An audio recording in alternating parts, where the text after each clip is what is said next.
I see the ball over there. Can you get the ball? Yes, thank you. Scientists have long thought that language is unique to the human brain, and that our ability to use it is what separates us from the rest of the animal kingdom.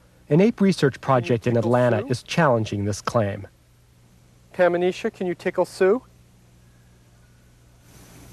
She's waiting. Oh, that was so sweet. Thank you, Pamanisha. Put the velvet plant in the backpack. Kanzi is a bonobo, a pygmy chimpanzee. He and his sister Pambanisha are the subjects of Dr. Sue Savage-Rumbaugh's work. That work is questioning the widely accepted view that only humans are capable of language. For 20 years, she has been studying whether bonobos can learn language, working first with their mother, Matata, back in 1975. We were trying to do some very simple things, like hold up an apple and teach Matata to hit the symbol for apple, and then we would give her an apple. She learned that. What we wanted then to be able to do was to have her use the symbol for apple whenever she was talking about an apple, whether she was intending to eat it or not. To know, in a sense, that the symbol represented apple, not just the fact that she was going to get apple. This she couldn't learn. But fortunately, she had a youngster named Kanzi who was around and was playing while I was trying to teach her, and Kanzi did learn, even though we weren't trying to teach him. What we found with Kanzi was that simply by watching what we did with his mother, he was able to make this correlation so that he knew that the symbol apple represented apple, whether he got to eat one, whether his mother got to eat one, whether we were saying, no, Kanzi, don't eat an apple, it still meant apple. Can you find melon? Good, good job. Can you find potatoes? Good job. Bonobos lack the vocal apparatus to make the range of sounds that humans do. So here at the Language Research Center at Georgia State University, they've designed a special keyboard that allows two-way communication with the apes. Wonderful, wonderful. The board contains 256 symbols, each representing a specific word. For instance, this is a symbol for milk, and this is a symbol for chase.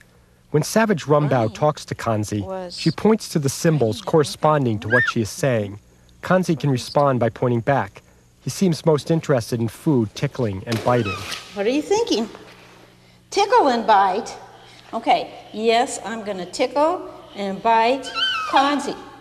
If you can do one thing for me, you know what I want you to do for me? I want you to get the telephone and do some talking on the telephone. Could you go get the telephone and do some talking? It may seem easy to conclude that since these apes are communicating, these apes have language.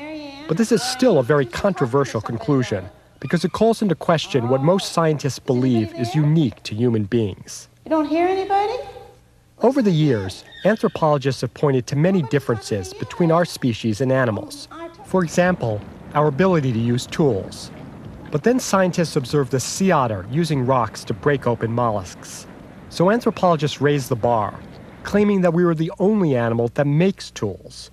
Until in 1960, chimpanzees were observed stripping leaves and twigs off a branch and using it to fish termites out of a nest.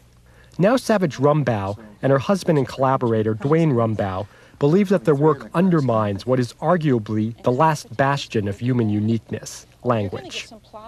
If Kanzi can hear a novel sentence of request and respond to it logically and adaptively the first time that he hears it, how can you say but that he has the comprehension base of language? To support their thesis that Kanzi comprehends language, Savage-Rumbaugh has set up a controlled testing situation where Kanzi is asked to respond to sentences he hasn't heard before. She's wearing a welder's mask to avoid cueing the correct response. Give the doggy a shot. There were 600 sentences in the experiment, all designed to use different grammatical forms and to be as unpredictable as possible. Good job. Okay, thank you. Put the key in the refrigerator.